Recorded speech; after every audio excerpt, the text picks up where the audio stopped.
siis luba temal sinu elu üle hoolida ja sinu teed läbi elu juhtida.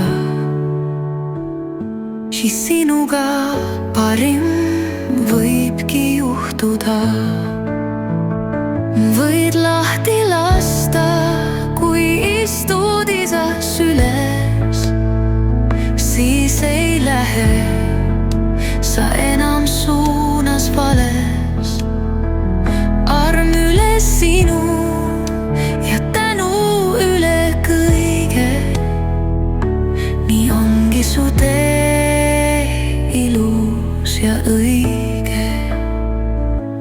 Kui ei suuda enam ise roolida,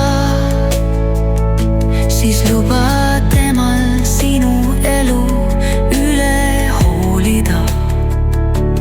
Temale, kes kõrgemalt näeb ja teab, kuhu suunata.